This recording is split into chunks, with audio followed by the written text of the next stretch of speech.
कामाकडे वळूया. आपले डोळे उघडले जातात, अजून त्यात तेल टाकायची गरज पडते आणि ते काम आता आपण पुढे करणार. पुढचे आपले पाहुणे आहेत प्रशांत देशमुख सर, महाराष्ट्र राज्यातील नामवंत शिवव्याख्याते. शिवाजी महाराजांचं उदाहरण आहे आपल्या समोर. शाळेमध्ये आपण शिकलो इतिहास. किती वर्षाचे होते शिवाजी महाराज जेव्हा त्यांनी राज्याभिषेकाची स्थापना केली? किती लहान होते शाळेत, म्हणजे शाळेत जाणाऱ्या वयामध्ये. तुम्ही तर आता 12वीतले, माफ करा, घोडे झाला, माफ करा. सो नामवंत शिवव्याख्याते, लेखक, करिअर मार्गदर्शक माननीय श्री प्रशांत देशमुख सर विद्यार्थ्यांना आता आपल्याला मार्गदर्शन करणार आहेत. G24 तास या वृत्तवाहिनीवर पाचड आनंदाचा या कार्यक्रमातून विविध व्याख्याने देणारे श्वास प्रवाह या वाहिनीवर. मॅडम बोलतो कारण काय होईल वेळ आपला. नाही, आणि आता मी डिस्कस झाले, त्यामुळे सरांनी माझी जबाबदारी घेतली तर उत्तम झालं. Thank you sir. ते फक्त इथे मध्ये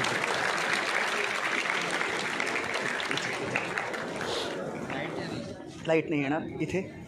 इथे थोडं चालेल ना इथे.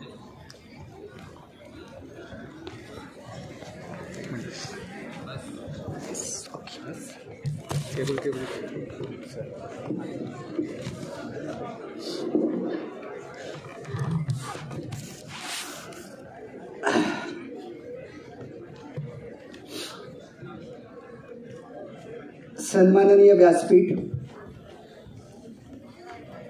आणि व्यासपीठासमोरील सर्वच सन्माननीय, मी तुमच्या मनाची परिस्थिती ओळखतो, जाणतो, पक्क ओळखून आहे आणि त्याच्यामुळे मी माझ्या हातात जेवढं तुम्हाला मदत करणं आहे, तुमच्या सहनशक्तीचा अंत पाहू नये या बाबतीत तुम्हाला जितकी मदत करता येईल तेवढी मी मदत नक्की करणार आहे.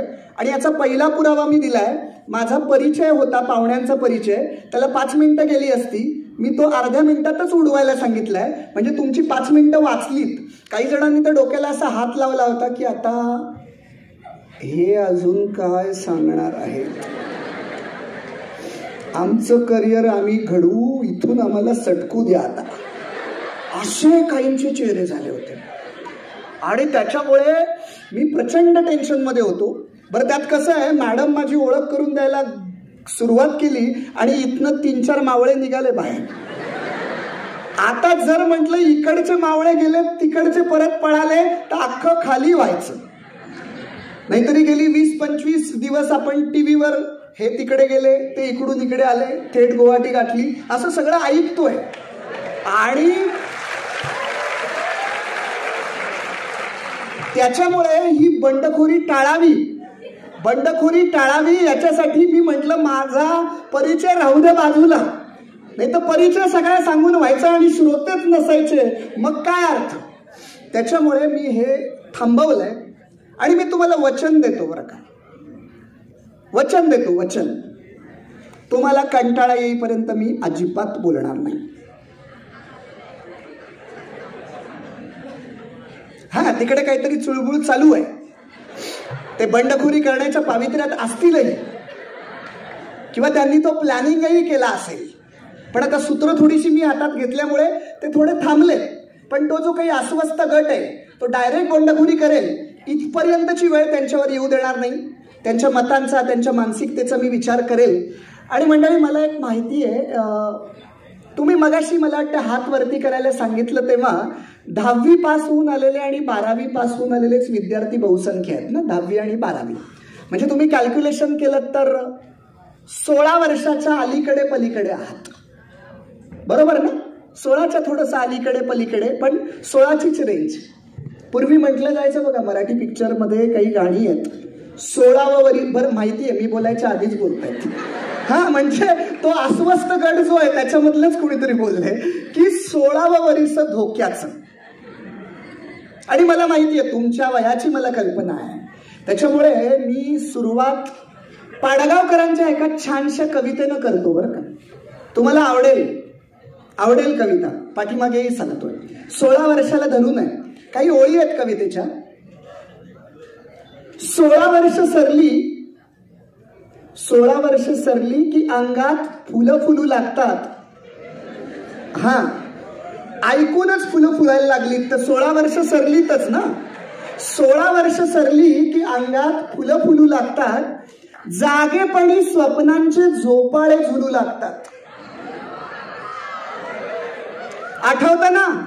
आठवतं ना तुमची माझी 16 जेव्हा सरली होती, होळी सगळी पाण्यानं भरली होती, लाटांवर बेभान होऊन नाचलो होतो.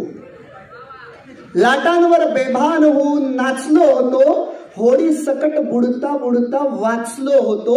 बुडलो असतो तरी सुद्धा चाललं असतं, त्या प्रेमानंच अलगदवर काढलं असतं.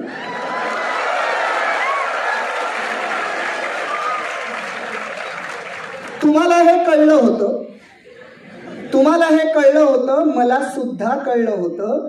कारण प्रेम म्हणजे प्रेम असतं. तुमचं आणि आमचं अगदी सेम असतं. थोडी ऊर्जा अजून यावी म्हणून पाडगावकर, मी आता खरं एवढंच सांगणार होतो, पण पाडगावकरांच्या अजून पण ओळी सांगतो. मराठीतून इश्क म्हणून प्रेम करता येतं, उर्दू मध्ये इश्क म्हणून प्रेम करता येतं, व्याकरणात चुकलात तरी प्रेम करता येतं, आणि कॉन्व्हेंट मध्ये शिकलात तरी प्रेम करता येतं. 2 ओळीची चिठी सुद्धा प्रेम असतं. 2 ओळीची चिठी सुद्धा प्रेम असतं, आणि घट्ट घट्ट मिठी सुद्धा प्रेम असतं. लव हे त्याचंच दुसरं नेम असतं. प्रेम म्हणजे प्रेम असतं. तुमचं आणि आमचं अगदी सेम असतं. आता शेवटच्या अजून 4 ओळी सांगतो आणि मग पुढे येतो. पाडगावकर अजून एका ठिकाणी असं म्हणतात, तुमच्या वयाला साजेसं आहे, कुठून येतं फुलपाखरू कुठे निघून जातं, कुठून येतं फुलपाखरू कुठे निघून जातं, चिमटीत उरतो रंग तेव्हा रंगात पाखरू दिसतं, भिरभिरणारं कोवळं वय हळूच तिथे फसतं, कारण हे वयच असं असतं, हे वयच असं असतं.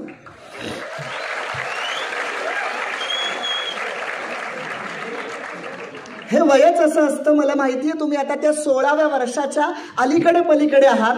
अशा वयामध्ये आहात की जिथे लात मारीन तिथे पाणी काढीन असंही आहे, मोहजालं अनेक आहेत. आणि मगाशी मॅडमनीही उल्लेख केला की याच वयाच्या 16व्या वर्षी शिवाजी महाराजांनी हिंदवी स्वराज्य स्थापन करण्याची प्रतिज्ञा केलेली आहे. ज्ञानेश्वर माऊलींनी ज्ञानेश्वरी लिहिलेली आहे. ज्या शिवाजी राजांनी स्वराज्य स्थापन करण्याची प्रतिज्ञा केली, याचा अर्थ याच वयाच्या 16व्या वर्षी त्यांनी त्यांचं ध्येय ठरवलं होतं, त्यांच्या करिअरची दिशा ठरवली होती. त्यांचं करिअर होतं स्वराज्य स्थापना, हिंदवी स्वराज्याची स्थापना. या करिअरची स्थापना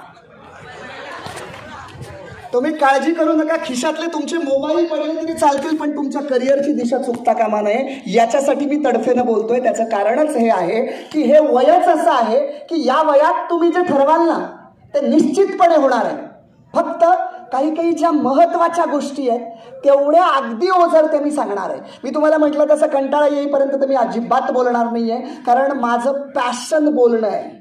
म्हणजे तुम्ही सकाळपासून ऐकत होतात, प्रत्येकाचं फॅशन वेगळं आहे, पण ते बोलतायत. म्हणजे आमदार साहेब आले होते, त्यांचं ते राजकीय क्षेत्रातले लोकप्रतिनिधी आहेत, ते बोलले. गणेश देशमुख साहेब, म्हणजे मला मगाशी बसल्यावर तर कौतुक वाटत होतं. आमदार साहेबांचं नाव प्रशांत ठाकूर, जे आयुक्त आले होते त्यांचं नाव गणेश देशमुख, आणि मी जो तिसरा पाहुणा आहे आमदार साहेबांचं सुरुवातीचं नाव आणि दुसऱ्या पाहुण्यांचं आडनाव एकत्र घेतलं की मी प्रशांत देशमुख, असा काहीतरी तो योगायोग आलेला होता. पण मला असं म्हणायचं आहे की मी तुमच्या वयात जेव्हा होतो ना, आत्ता तुम्ही ज्या वयात आहात त्याच वयामध्ये करिअर मार्गदर्शनाची अनेक व्याख्यानं मी ऐकलीत, चांगली व्याख्यानं ऐकलीत. बघा, 16वं वर्ष आणि ते थेट आत्तापर्यंत मधला कालावधी साधारणतः 27 वर्षाचा गेला. 27 वर्ष मी जे चांगलं ऐकलेलं आहे, तुम्हाला करिअरच्या दृष्टीनं जे उपयोगी पडेल असं मी निवडलंय, त्यातलं वेचक निवडलंय. आता मला नक्की आठवत नाही मी हे कुणाच्या भाषणातून ऐकलंय का, कुणाच्या पुस्तकातून घेतलंय का, माझं काही सुचलंय का, पण ते असं एकदम मिक्स झालंय. आणि त्यातलं जे आपण मधमाशी कशी असं हे काढून आणते की नाही आणि मध तयार होतो, तशी काहीच मोजकी उदाहरणं देणार आहे आणि तुम्हाला सांगणार आहे की तुम्ही स्वतः विचार करायचंय तुम्हाला काय व्हायचंय. पहिलं एक उदाहरण तुमच्या समोर ठेवतोय. जे तुम्हाला आयुष्यात प्रत्येक वेळी जीवनाच्या कोणत्याही टोकावर तुमच्या डोळ्यासमोर उभं राहील. अगदी थोडक्यात आणि पटापट सांगतोय. एक राज्य असतं जुन्या काळातलं, समजू लोकशाही जुन्या काळातलं. राजा राणी असते, कथा आपण वाचतो तशी. आणि राजा राणी सगळं सुखात चाललंय, राज्य व्यवस्थित आहे. पण त्या राजा राणीला वारसदार नसतो, राजपुत्र नसतो. आता करायचं काय, पुढचा वारसा चालवणार कोण? कुणीतरी सांगतं की आपण राज्यामध्ये दवंडी देऊया आणि काही मुलांचे इंटरव्ह्यू घेऊया, परीक्षा घेऊया आणि त्यातनं जो चांगला असेल त्या मुलाला आपण निवडूया तुमच्या नंतरचा राजा म्हणून. म्हणजे जो आत्ता राजा आहे त्याला मुलगा नसल्यामुळे दवंडी द्यायची आणि सिलेक्शन करायचं. एक परीक्षा मंडळ नेमलं जातं आणि निवडायचं आणि त्याला राजा म्हणून, राजपुत्र म्हणून घोषित करायचं. अख्ख्या नगरामध्ये ही दवंडी दिली जाते. अहो तुम्हाला सांगतो, सरदार मंत्री सगळे कामाला लागतात, कारण त्यांना माहिती आहे ही जॉब अपॉर्च्युनिटी आहे, संधी आहे. इथे जर जॉब लागला तर डायरेक्ट राजाच ना, बाकी काहीच नाही, डायरेक्ट राजा. त्यामुळे ते मंत्री, सरदार, त्या मुलांचं वय किती हो? एक साधारणतः 5 ते 6 वर्षाचा मुलगा निवडायचा असतो, कारण त्याच्यावर संस्कार करता येतील. सगळेजण वेगवेगळं शिकवतात त्या मुलांना. आणि त्या विभागामध्ये, त्या नगरामध्ये एक गरीब शेतकरी असतो ज्याचा मुलगा अतिशय चुणचुणीत असतो. त्याला कोणीतरी सांगतं की अशी अशी परीक्षा उद्या आहे, तू राजदरबारामध्ये जा, तुझ्या मुलाची कदाचित निवड होईल. त्या बिचाऱ्याला असं वाटतं कोणीतरी आपली चेष्टा करतंय, मी तर शेतकरी, माझा काय मुलगा निवडला जाईल. तो दुर्लक्ष करतो. अजून 2-3 जण तेव्हा त्याला सांगतात, तेव्हा तो बिचारा विचार करतो, ठीक आहे आपला मुलगा निवडला जाईल न जाईल, पण उद्या या निमित्तानं आपल्याला राजदरबार तर पाहता येईल, नाहीतर आपल्याला तिथं कोणी घेणार नाही एरवी, या निमित्तानं जाता येईल. म्हणून तो मुलाला तयार करतो. आणि तुम्हाला सांगतो, दुसऱ्या दिवशी सकाळी त्याचं असं मुंडासं बांधलेलं आहे, मुलाच्या अंगावर कपडे आहेत, त्यातले अर्धे फाटलेले आहेत. त्या शेतकऱ्याची देखील तशीच अवस्था आहे. आणि तो असं चालत चालत त्या राजदरबारामध्ये येतो. अशी सोन्याची मोठी झुमरं लटकत असतात आणि प्रशस्त असा राजमहाल असतो. मंत्री, सरदार वेगवेगळ्या ठिकाणी मुलांना घेऊन बसलेले असतात. आणि यांच्या कपड्याकडे पाहिल्यानंतर यांना बसायलाही कोणी जागा देत नाही. कारण असं जरी म्हणत असलो आपण, उस डोंगापरी रसनो हे डोंगा कारे भुललासी वरलिया रंगा, तरी आजही माणसं वरलिया रंगाला भुलतात. या बिचाऱ्यांना कोणी बसा म्हणून पण बोलत नाही. हे कुठेतरी कोपऱ्यामध्ये आपला नंबर येईल तोपर्यंत असं बसून राहतात. इकडे परीक्षा मंडळ परीक्षणाला सुरुवात करतं. जे कोणी गेल्या 15 दिवसात असे तयार केलेले जे पोपट असतात तर सगळ्यांना पुढे आणलं जातं. ती 5-6 वर्षाची मुलं. आणि इंटरव्ह्यू घ्यायची पद्धत साधारण अशी होती, 5 जणांचं पॅनल असतं, मुख्याध्यक्ष मध्ये बसलेले असतात, 2 या बाजूनं 2 या बाजूनं, येणारा मुलगा समोर. मग त्यांना छोटी मुलं आहेत म्हणून आधी साधे साधे प्रश्न विचारले जायचे. आई काय करते, बाबा काय करतात, तू इथे कसा आलास. आणि त्यातला एक प्रश्न असायचा, तू इथं कशासाठी आलायस. असा एक प्रश्न शेवटचा प्रत्येक मुलाला असायचा. कोणी उत्तर द्यायचं बघा, कोणी उत्तर द्यायचं, काही नाही हो मी येणार नव्हतो, माझ्या बाबांनी आणलंय धरून मला म्हणून मी आलो इथं. कोण म्हणायचं, राजदरबारामध्ये बाजूला बाहेर घोडे असतात, ते घोडे मला बघायचे होते म्हणून आलोय. कोणी म्हणायचं मला राजदरबार बघायचं म्हणून आलोय. अशी उत्तर आपली मुलांची चालू असतात. या शेतकऱ्याच्या मुलाचा नंबर होता. हे पोरग त्या परीक्षा मंडळाच्या समोर जाऊन असं ताठ उभं राहतं. याच्या कपड्याकडे बघून त्यांच्या लक्षात येतं की एवढ्या मुलांची आपण परीक्षा घेतली, हा काय पास होणार आहे, कशाला याला वेळ घालवायचा. बाकीचे काही प्रश्न विचारतच नाही. या मुलाला मात्र डायरेक्ट प्रश्न विचारतात, तू इथं कशासाठी आलास.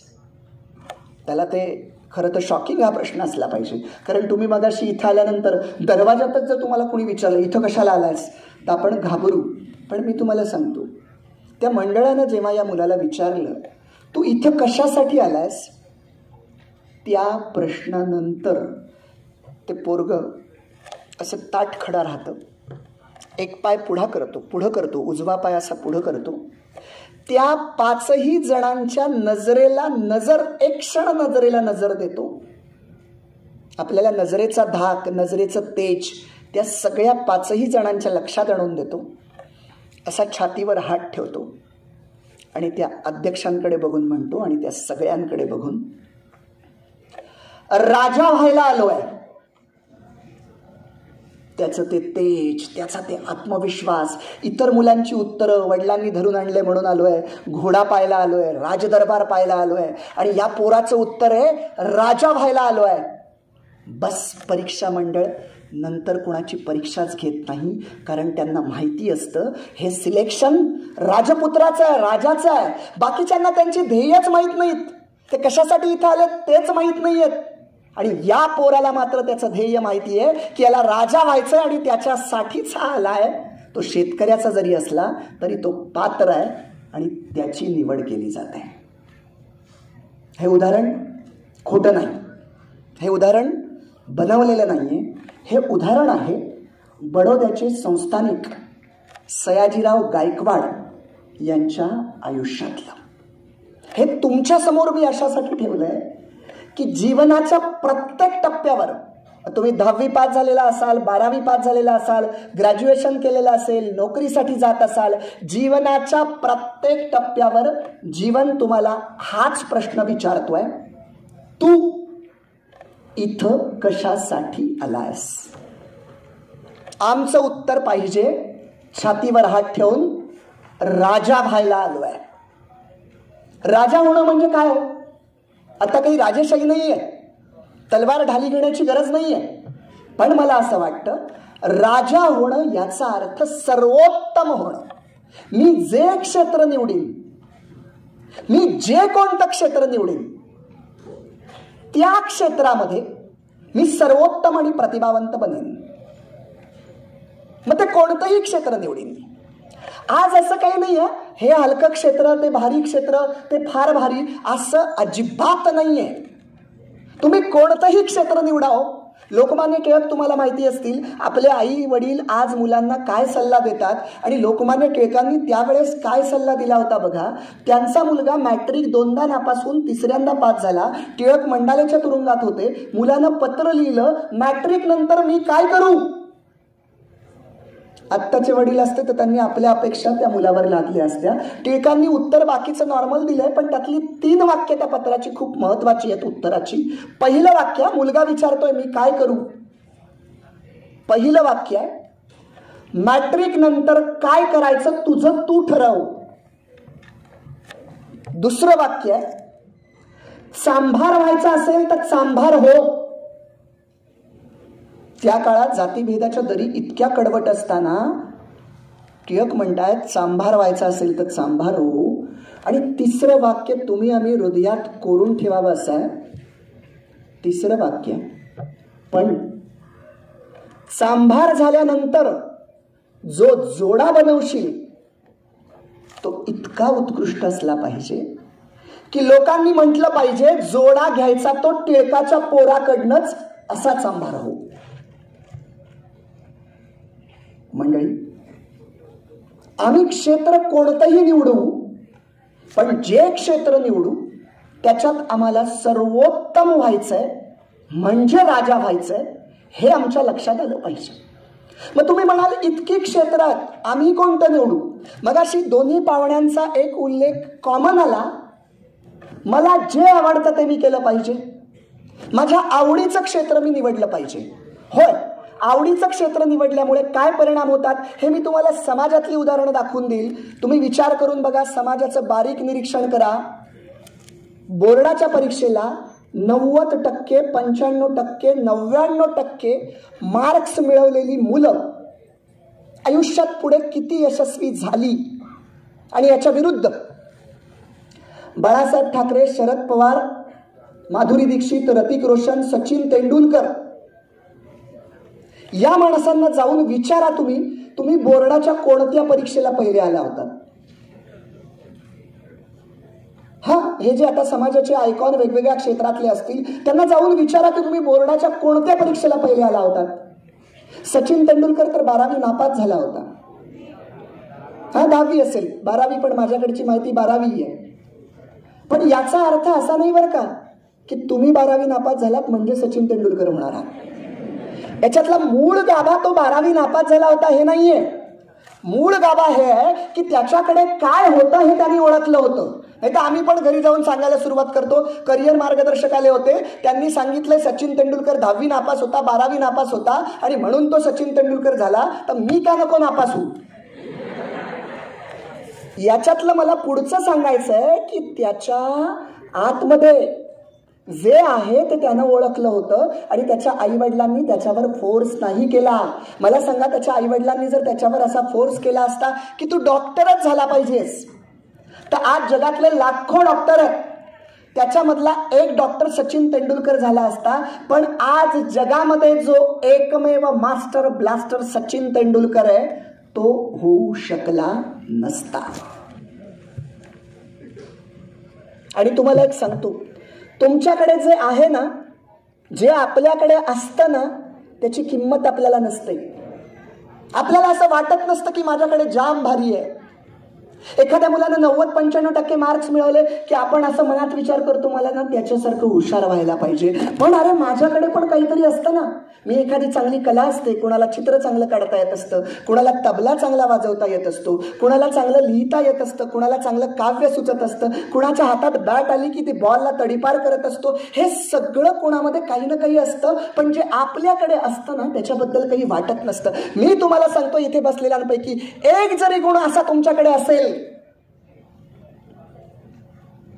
की ज्या गुणाचं प्रकटीकरण करताना मी सगळं विसरून जातो, माझं देहभान विसरून जातो, माझ्या देहाची स्थिती काय हे मी विसरून जातो आणि मी लीलया त्याच्याशी एकरूप होऊन जातो, असा कोणता गुण जर तुमच्याकडे असेल तर त्याला अजिबात कमी लेखू नका. अजिबात कमी लेखू नका. त्याचं कारण मी तुम्हाला सांगतो. माझं शिक्षण स्वतःचं इंजिनिअरिंग मधलं झालंय. मी स्वतः इंजिनियर आहे. 6 महिने सर्व्हिस केली. मला कळलं आपल्याकडे वक्तृत्व आहे. आपण अशा बंद मशीन बरोबर बोलू शकत नाही, जिवंत माणसांबरोबर बोलू शकतो. योगायोगानं जिथं कंपनीत लागलो होतो ती कंपनी बंद पडली आणि त्यानंतर असंच करिअर मार्गदर्शनाचं लेक्चर ऐकत होतो. मगाशी अविनाश धर्माधिकारींचंही नाव घेतलं, त्यांचंही ऐकलं होतं आणि तेव्हा मला कळलं, अरे असं काही नाही की आपण ज्याच्यात आपलं शिक्षण मिळालेलं आहे तेच आपलं करिअर होईल असं नाही. आपल्याला जे आवडतं त्याच्यात करिअर करता येऊ शकतं आणि जीवनाची दिशाच बदलली. आणि तुम्हाला हे मी खोटं सांगत नाही. हे जसं माझं स्वतःचं उदाहरण आहे तसं मी या माझ्या जय शिवराय या पुस्तकामध्ये एक उदाहरण असं सांगितलं, तर डायरेक्ट उदाहरणच सांगतो, त्यामुळे तुमच्या लक्षात येईल की आपल्याकडे असलेला एक गुण, एक कौशल्य काय करू शकतं याचं शिवचरित्रातलं एक उदाहरण सांगतो. पुण्यामध्ये लग्नाची वरात चाललेली असते. त्यावेळेस लहानपणी लग्न व्हायची. काही जण मनातल्या मनात म्हणतात बरं आहे. लग्नाची वरात चाललेली असते. नवरा नवरी घोड्यावर बसलेले असतात, ताशे वाजंत्रीवाले वाजवत असतात आणि पुढे वराडी मंडळी आपली नाचत असतात. राजे राजवाड्यातून हा प्रसंग बघत असतात, शिवाजी राजे. आणि एका ठिकाणी त्या चौकामध्ये ती वरात अशी येते की असं गोलाकार साधारण रिंगण करून ती वराडी मंडळी अशी गोळा होतात आणि एक माणूस बरं का मध्ये असा गुडघ्यावर बसलाय, त्याच्या समोर 9 हातावर नारळ ठेवलाय. सगळ्या माणसांचं लक्ष या गुडघ्यावर बसलेल्या माणसाकडे आहे आणि या माणसाचं लक्ष मात्र 9 हातावरच्या फक्त नारळावर आहे. या बाकीच्या वराडी मंडळींच्या डोळ्याचं पात लवतं तोच हा मध्ये बसलेला माणूस 9 हातावरचा नारळ गारद करतो आणि परत आपली जागा घेतो. त्याचं हे कौशल्य बघून सगळेजण टाळ्या वाजवतात.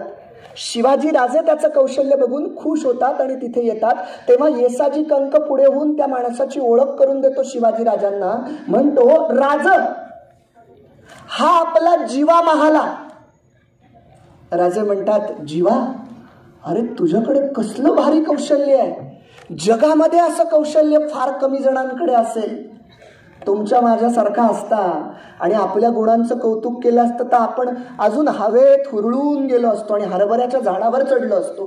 पण जीवा महाला इतका भोळा बाबडा असतो की तो कौतुक करणाऱ्या शिवाजी राजांकडे पाहतो आणि म्हणतो साधेपणानं, राज तुम्हाला खरं सांगू, मला ना तेवढंच येतं बघा, बाकी काय बी येत नाही.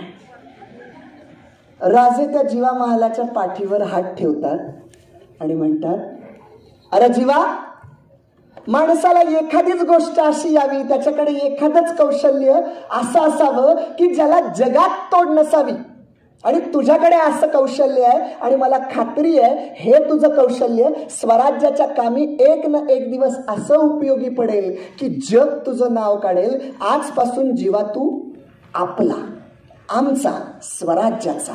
बघा, राजांच्या पारखी नजरेनं जीवा महालाकडे असलेलं कौशल्य हेरलेलं आहे, त्याला स्वराज्यात घेतलंय. आणि हे कौशल्य राजांनी कुठे वापरलंय? रात्र आहे 9 नोव्हेंबर 1659. त्याच्यानंतरचे काही वर्षांनंतरची रात्र 9 नोव्हेंबर 1659. ही कधीची रात्र आहे माहितीये? पुढचा दिवस 10 नोव्हेंबर आहे 1659चा. काय घडलंय 10 नोव्हेंबरला? अफजल खानाचा कोतळा बाहेर काढलाय, त्याची आदली रात्र आहे. बहिर्जी नाईकांना अफजल खानाच्या त्या छावणीवर लावलंय आणि रात्री खबरा घेऊन बहिर्जी नाईक आलेत आणि सांगतात ठरल्याप्रमाणे अफजल खान बॉडीगार्ड घेऊन येणार आहे, फक्त 2 आणणार नाही, 1च आणणार आहे. बरं, अफजल खान कसा आहे त्याची अख्खी मापं बहिर्जींनी सांगितलेत. तगडा आहे, ताकदीनं मजबूत आहे, पारय वाकवलेली मी बघितली आहे. गाडी जी आहे ती याची तोफांची, ती चाक रुतलेलं एका हातानं वरती केलं, इतका तगडा आहे. आणि तो बहिर्जी राजांना सांगतोय, पण राजे त्याच्यापेक्षाही त्याचा जो अंगरक्षक आहे तो अतिशय डेंजर आहे. म्हणे काय भक्कम आहे? म्हणे नाही, भक्कम नाही, अगदी स्लिम आहे, सडसडीत आहे, उंची नाही, फारसा नाहीये. मग म्हणे काय घाबरायचं? नाही म्हणे, पण त्याच्याकडे जगातलं असं कौशल्य आहे की दांडपट्टा असा चालवतो ना तर 9 हातावरचा माणूस गारद करून पहिली जागा घेतो आणि त्या गारद झालेल्या माणसाला कळत पण नाही आपण वरती गेलोय. असं कौशल्य त्याच्याकडे आहे. त्यामुळे त्याला दुर्लक्षित करू नका.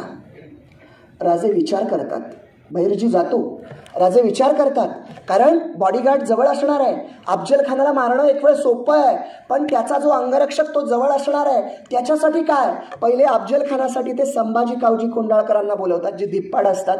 10 अंगरक्षक बरोबर घेतलेले असतात, त्यातले एक संभाजी कावजी कोंडाळकर. त्यांना सांगतात, उद्या तुम्ही माझ्याबरोबर यायचं आणि तुमचं लक्ष मी आणि अफजल खान या दोघांवरच ठेवायचं. बाकी सूचना करतात. तो वेगळा विषय, तो शिवचरित्राचा वेगळा आहे विषय. पण आत्ता मला जे मोजकं सांगायचं ते मी सांगतो. आणि दुसरं, राजे विचार करतात, सय्यद बंडा जो 9 हातावरचा माणूस गारद करतोय, अंगरक्षक सय्यद बंडा कोणाचा? अफजल खानाचा. आणि त्याच्यासाठी कोण? राजांना आठवतो, हजारो लग्नांमध्ये 9 हातावरचा नारळ गारद करणारा जीवा महाला. राजे जीवाला बोलावतात आणि जीवाला सांगतात, उद्या आमच्या बरोबर यायचंय आणि उद्या तुझं लक्ष फक्त सय्यद बंडावर, बडा सय्यदवर, त्याला काही जण बडा सय्यदही म्हणतात. तुझं लक्ष फक्त सय्यद बंडावर. सगळ्या सूचना दिल्या जातात. आणि पुढचा इतिहास तुम्हाला माहिती आहे. अफजल खानाचा कोतळा बाहेर काढल्यानंतर तो दगा शत्रूनं दगा केला, या शत्रूला लवकर ठार मारा असं म्हणून तो बाहेर पडतोय. राजांचं लक्षही नाहीये आणि तिकडनं बडा सय्यद जो सय्यद बंडा आहे तो दांडपट्टा घेऊन राजांवर वार करण्याच्या हेतून येतोय.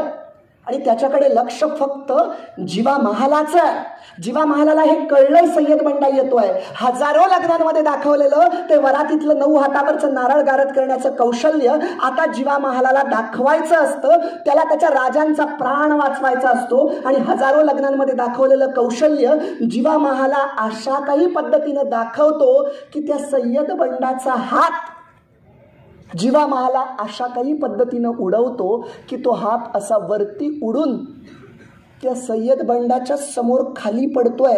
इतक्या कौशल्यानं उडवलाय की त्या सय्यद बंडाला सुद्धा कळत नाही की हा आपला हात आहे. आणि हे कळायच्या आत दांडपट्ट्याच्या दुसऱ्या वारानं सय्यद बंडा गारद. आणि तेव्हापासून आपण म्हणतोय, होते जीवाजी म्हणून वाचले शिवाजी.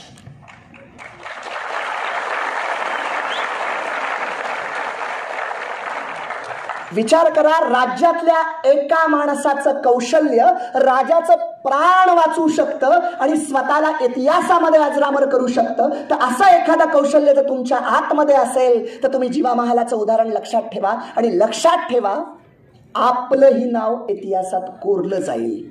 स्वतःला कमी अजिबात समजू नका बरं का. तुम्ही म्हणाल हा ते कुठं आणि आम्ही कुठं. लक्षात ठेवा, ज्यांची ज्यांची नावं इतिहासात कोरली गेलीत त्या माणसांना तुमच्या वयाचे असताना अजिबात माहित नव्हतं की आपलं नाव इतिहासात कोरलं जाईल.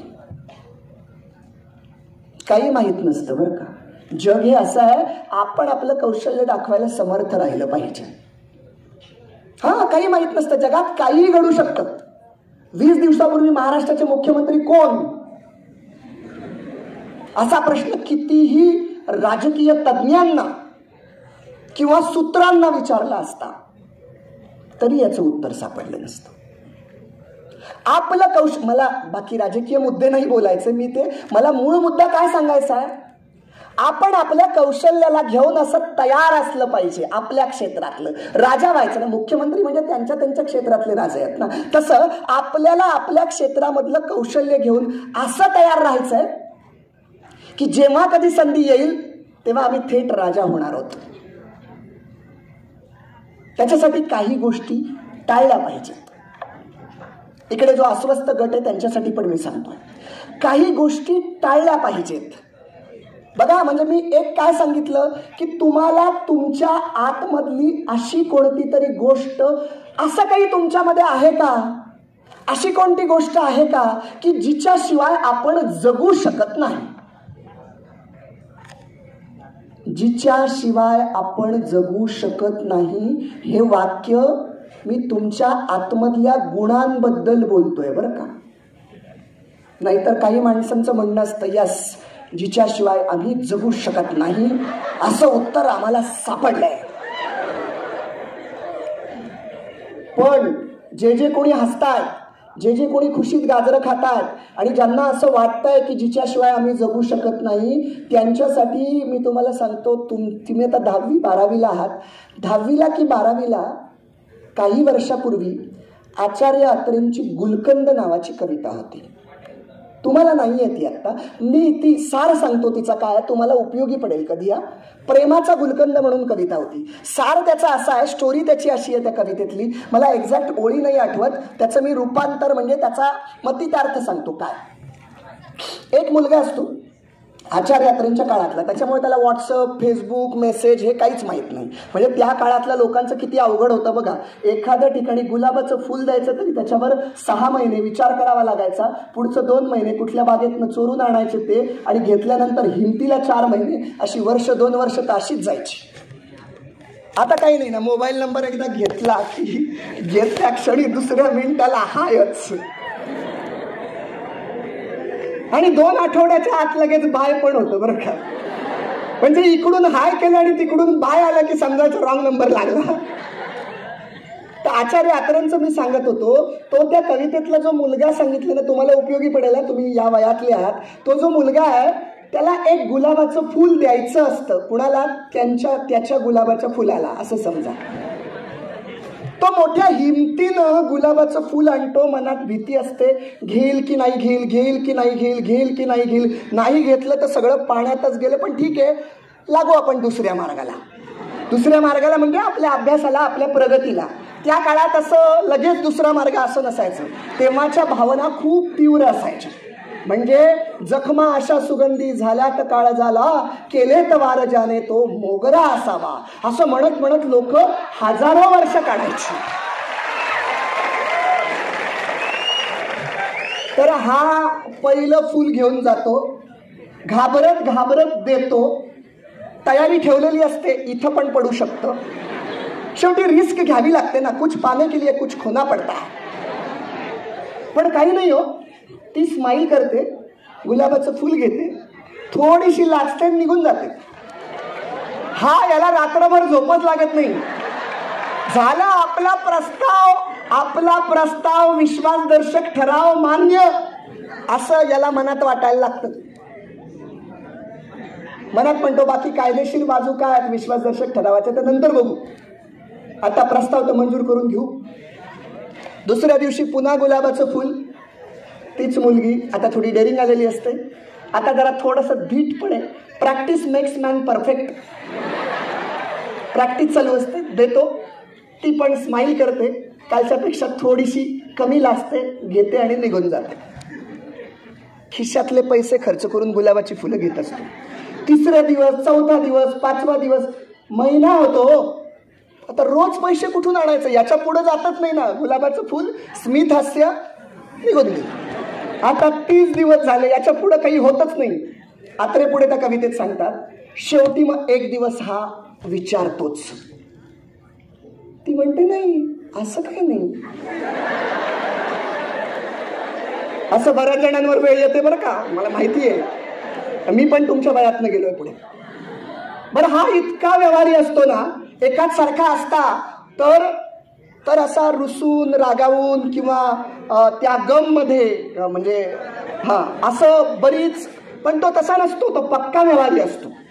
तो तिथेच लगेच निकाल लावतो. मग विचारतो, मग हे असं नव्हतं तर माझ्याकडच्या 30 फुलं कशाला फुकट घालवली.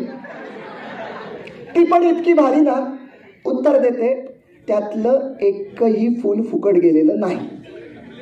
उद्या माझ्या घरी ये, माझे आई बाबा पण आहेत, तुला त्याचा हिशोब देते मी काय केलं. हा पठ्ठ्या रात्रभर विचार करतो, एकही फुल फुकट गेलं नाही काय. अजून त्याची आशा जिवंत होते की कदाचित आपल्याला फसवत असेल, कदाचित चेष्टा करत असेल. हा घरी जातो, तिचे आई वडील बसलेले असतात.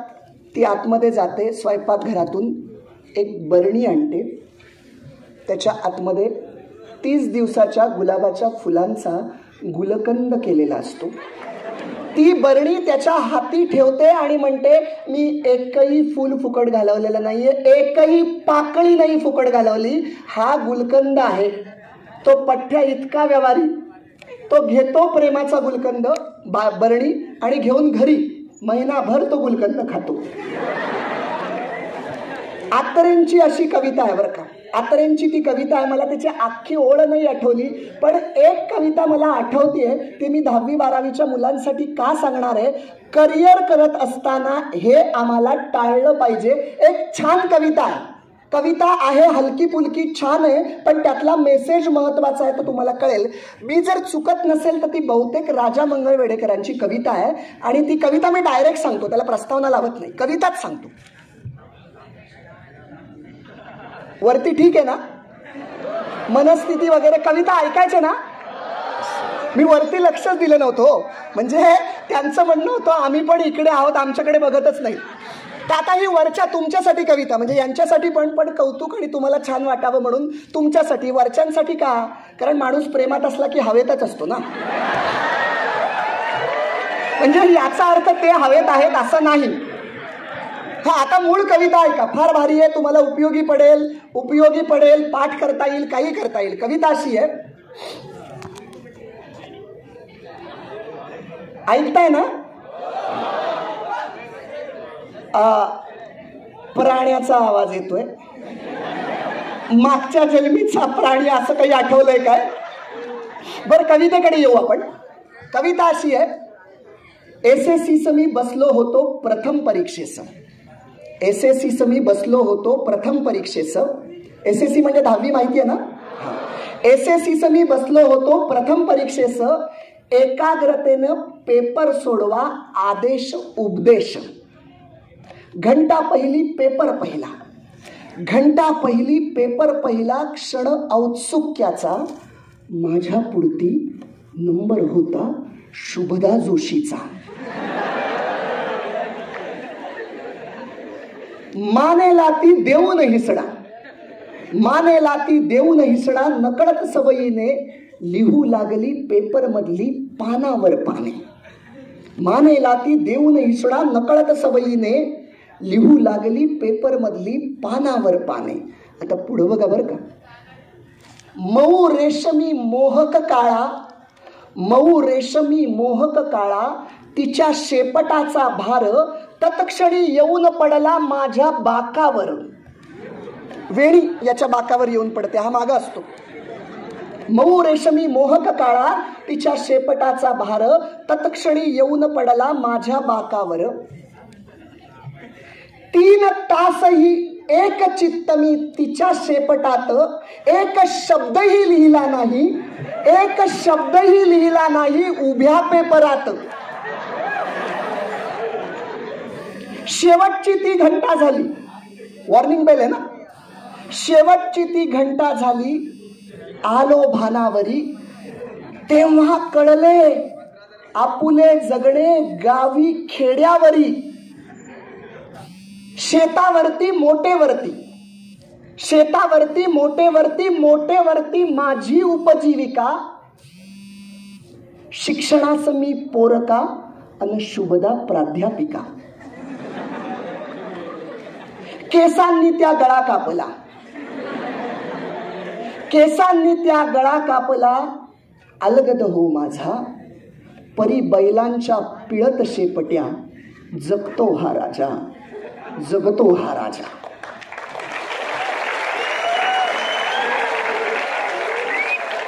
आता हे बघा, पहिल्या उदाहरणात मी म्हटलं होतं इथं कशासाठी आलाय, तर राजा व्हायला आलोय.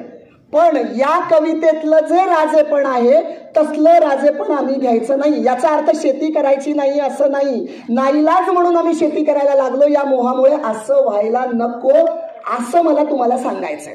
आणि या सगळ्या अनुषंगानं हे मोह का टाळले पाहिजेत माहितीये का? माझं म्हणणं आहे हे मोह तुम्ही जितके जास्तीत जास्त टाळाल तेवढं आत्ताचं जे फाउंडेशन आहे, करिअरची जी दिशा आहे, ती दिशा आम्हाला निश्चित ठरवता येते. आणि तुम्ही एक लक्षात घ्या बरं का मित्रांनो, कुणीही हुशार नसतं आणि कुणीही मठ्ठ नसतं. 90-95% मार्क्स मिळवणारा जीवनामध्ये यशस्वी होईलच असं नाही, आणि तुम्हाला 45-30-35% मार्क्स मिळत असतील म्हणून तुम्ही अयशस्वी व्हाल असं पण नाही. मी एक असं उदाहरण देईल की मला खात्री आहे या 3 मुलांपैकी एक मुलगा तुम्ही नक्की असाल. स्वतःला आत्ताचे मी उदाहरण सांगतोय ते वेगळ्या पद्धतीचं आहे, मगासपासूनची उदाहरणं तुम्हाला उपयोगी पडणारी होती, पण आत्ताचं उदाहरण तुम्ही या 3 कोण आहात हे तुम्हाला ओळखायचं आहे. मला खात्री आहे की ही जी 3 मुलं आहेत 3 पद्धतीची, तुम्ही स्वतः या 3 पैकी एक कुणीतरी असाल. 3 मुलं आहेत, 4थी मधली, एकाला 95% मार्क्स मिळतात, अख्खं गाईड पाठ, अख्खं पुस्तक पाठ, नाकासमोर बघून शाळेत जाणार, घरी परत येणार, पाठांतर एके पाठांतर, मार्क 90-95%. बाकी समाजाशी काही घेणं देणं नाही, समाजात काय चाललंय, जगात काय चाललंय काही याला माहित नाही, पण अभ्यास तोंडपाठ, मार्क 95%.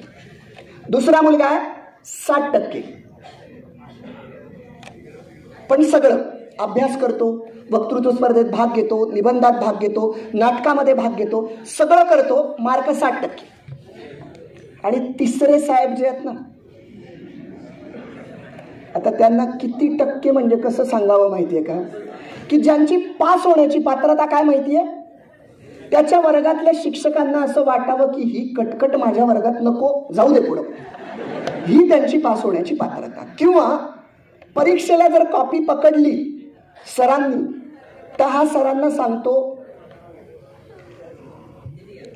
परीक्षा किती घेणार नाही, सांगतो ना काय म्हणतो तो सरांना म्हणतो, रिझल्ट लागल्यानंतर हार तुम्हाला घालायचा का तुमच्या फोटोला घालायचा, रिझल्ट लागल्यानंतर हार तुम्हाला घालायचा का तुमच्या फोटोला घालायचा हे तुम्ही आता कॉपी देता परत की नाही देत याच्यावर ठरणार आहे. अशा पद्धतीचा डामरेट मुलगा, पण त्याच्याकडे काय कौशल्य माहितीये, अभ्यासात काही नाही, पण तुम्हाला सांगतो एक 2-3 हुशार पोरं जर सोडली ना तर अख्खा वर्ग याच्या इशाऱ्यावर चालायचा. अख्खा वर्ग यानं बांधून ठेवलेला आहे. म्हणजे जर रस्त्यावर ऍक्सिडेंट झाला, कोणाला काही लागलं तर सर अगोदर जाऊन पोचायच्या आत हा पोहोचलेला असायचा. याची यंत्रणा चालू व्हायची, अरे पिंट्या इकडे ये, त्या चिंट्याला फोन लाव, त्याला रिक्षा आणायला सांग, याला उचल पहिले, दवाखान्यात जाऊ दे, त्या डॉक्टरांकडे नाही, हे सगळं ते सर यायच्या आत तो मुलगा डॉक्टरांकडे पोहोचलेला असायचा. हे सगळं याला जमायचं. ही 3 मुलं आयुष्यात मोठेपणी काय होतात बघा. 10वीला जो 90-95% मार्क्स काढणार आहे तो तसेच 90-95% मार्क्स काढतो. ठरलेल्या प्रथेप्रमाणे हुशार मुलगा आहे, सायन्सला ऍडमिशन घेतली पाहिजे, सायन्सला जातो, 12वी सायन्स करतो. आता इंजिनिअरिंग केलं पाहिजे, हुशार आहे, इंजिनिअरिंगला जातो, इंजिनियर होतो, सिव्हिल इंजिनियर होतो, एका सरकारी खात्यामध्ये पाटबंधारे विभागात नोकरीला लागतो बरं का.